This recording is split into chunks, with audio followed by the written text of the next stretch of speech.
What's up, everybody? Matt Gajewski here, back again with the Odd Shopper channel. Today, we're talking some college basketball betting ahead of January the 18th. It is Thursday, a lot of Pac-12 and Big Ten action. Before we get started, make sure to hit that thumbs up button, subscribe to the channel, and hit the notification bell so you know when this and all other content goes live. If you're watching on YouTube, you can see on the screen there is a phenomenal offer for those of you in legal states from BetMGM. This is with the exception of New York, Nevada, and Puerto Rico. But what you can do is hit the link in the video description below. Go to BetMGM, make a $5 deposit, then bet that $5 on any game, any market. Whether it wins or loses, you will get $158 in the form of bonus bets. If that sounds too good to be true, it's not. It's just insane that they're still doing stuff like this. And it's only available limited time, so make sure you do take advantage of it. If you or someone you know has a gambling problem, please call or text 1-800-GAMBLER. You must be at least 21 or older to play in most jurisdictions. All right. So we're going to talk some college basketball bets, but I've been trying to get feedback on the show. And I was thinking this morning as I was doing my two favorite bets, there's a lot of games I want to talk about. So similar to maybe the college football shows and channels, I think we will start incorporating more games, talk about the matchups, and then give the firm bets and then leans when they're applicable. So, like tonight, Illinois is playing Michigan. Really good game overall, just very hard to handicap with the Doug McDaniel suspension, playing at home games, not on the road. And then you have Terry Shannon obviously out for a little bit, presumably moving forward. So that's a very hard game to handicap, but it's an awesome game, and it's really hard to talk about from a betting perspective, in my opinion. But I think we'll start incorporating games like this. Anyway, all I'm trying to say is give me some feedback. Let me know what you want to see on the show. But I'd like to start talking about more games, whether or not there's an actual bet. But there are some bets today, and we will start with the Pac-12. Washington takes on Cal. Been living dangerously with some road teams and got bit by one last night in Tulane. Holy smokes.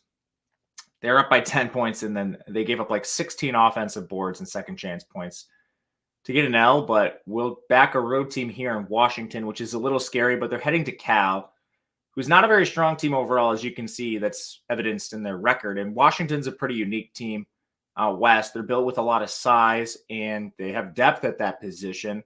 And it's not just Keon Brooks. You can look to the interior. And this team hasn't had Frank Kepang for a while either. So this Washington team, even without him, they're going deep on the interior. You've got Keon Brooks at 6'7". You have Braxton Mia at 7'1". You have Moses Wood at 6'8". Even Wilhelm Breidenbach is 6'10". There's a ton of interior size for this team, and they're very strong offensively. We're talking 52nd overall. That's going to clash with the 189th ranked Cal defense. And a lot of you are familiar with Fardaws Aimaq. He's on the inside. He's actually the second worst defender per evamia.com on this Cal defense, even though he does have a lot of size. So when you look at this team, Cal that is, and you try to compare them to Washington, yes, Washington is 40th in effective height. Cal is 37th. On paper, that looks awesome. But then you look to the actual matchups on the interior. Cal's still 192nd in interior defense. Part of that because Aimaq is such a bad interior defender. So don't really see this as a huge problem for Washington, even on the road. This team is decent shooting the ball. They're 117th in three-point percentage.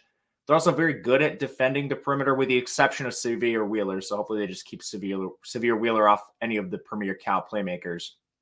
But then on the other side, Cal's been decent offensively. A lot of that just funneling through Jalen Tyson, who's an awesome player here. But again, you can't just have a one-man show, and I do think Washington has the advantage inside behind their bodies, whereas Cal, I think, just plays largely through Aimaq. And Washington's decent on defense, 102nd. They're better on the interior, and, even with the strength potentially inside for Cal having that height, they're only 191st in two-point percentage. They're still not winning inside. They take a ton of threes, and they don't make very many of them, and then Washington's still decent at defending the perimeter. Home court's definitely worth something here, but the dog price on Washington's a little bit of a surprise to me. So we'll back the Huskies. I'm seeing 1.5, so I took a 1 myself. No issues with that. All right, you guys will be pleased to know I did figure out how to transition slides. I practiced before the show, so we're good here. All right, so the reason I want to talk about more games is because my second favorite bet is in the Big Sky, which no offense to the Big Sky, but there's some high-profile games, I'll say, that maybe are on people's radar a little more than this one, but if you do have a chance to watch the Big Sky, I think you've got two of the best 3 teams in action here, with exception of Montana. That's a good team too out there. But anyway, Eastern Washington takes on Weber State as a 5-point underdog, which is really interesting to me. Both these teams are awesome, and I think one of them maybe makes the NCAA tournament.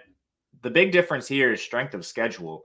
Eastern Washington's played the 46th ranked strength of schedule this year. So their win-loss record, it's not great, but in conference, they've been fine. And Weber State's played the 167th ranked strength of schedule. So it's kind of just a clash of styles here. 2 teams playing different levels of competition in the non-conference. And we'll talk about Eastern Washington's road schedule a little bit later. They've been beaten up on the road, but they've also played a slew of top 100 teams. First and foremost, both these teams are offensive juggernauts. 2 elite shooting teams, especially Eastern Washington. Their 3-point percentages are awesome. But I want to start with Weber State. When you look at FMEA.com's Bayesian performance rating, just trying to evaluate these teams, schedule adjusted, game environment adjusted, what they do on the floor, the 2 best players are on this team, Dylan Jones and Blaze Threat. However, you go just beyond that, and 5 of the top 13 players are on Washington. And this is something I want to highlight. Washington is the more balanced team. Weber State plays through 2 studs. And again, Montana, man, 4 in the top 10. Awesome Montana team. Anyway, so you got to stop 2 guys here for Weber State. They're an awesome scoring team. They don't play great defense. But this team still is trailing Eastern Washington a lot of key shooting metrics. And then on defense, being slightly worse, I don't think helps them. Effective shooting percentage. Eastern Washington is 18th. Weber State is 105th. On the interior, Eastern Washington has a size advantage. This team is 100th in effective height. Weber State is 104th. That's reflected on the interior scoring, where you have Eastern Washington 62nd in 2-point percentage. Weber State is 317th in defending the interior. From there, Eastern Washington 28th in 3-point rate, 12th in 3-point percentage. Weber State is 218th in 3-point defense. Now on the other side, Weber State, a pretty decent shooting team themselves. They're 105th in effective field goal percentage, 142nd in 2-point percentage, and 65th in 3-point percentage. As you can tell, all those metrics narrowly trail Eastern Washington. Of course, Weber State has the home court that needs to be accounted for, but there's a lot of points for a team that is inferior shooting-wise. And then you look across the board, some of the other metrics. On the glass, these teams are pretty even. That's in line with their height. No real advantage there. Eastern Washington does turn the ball over a lot, but Weber State's just middling and forcing them. Same thing with fouls. You will see Eastern Washington foul a fair amount, but Weber State not elite at forcing fouls. So I don't really see that as a big advantage for Weber State on the other side. And then you just look to the individual player level. We talked about the 2 studs for Weber State, but Eastern Washington, I mean, 3 of their top 6 scorers shoot over 40% from 3. 5 of their top 6 shoot at least 35% from 3. I mean, this team has weapons, and they also score really well inside. I mean, you have 3 players ranked here in the top 500 nationally in 2-point percentage. Awesome around the rim. So again, I think it's a lot of points. This has already taken some money Eastern Washington's direction. It opened at 6. It's down to 4.5. Still think the 4.5 is okay with Eastern Washington.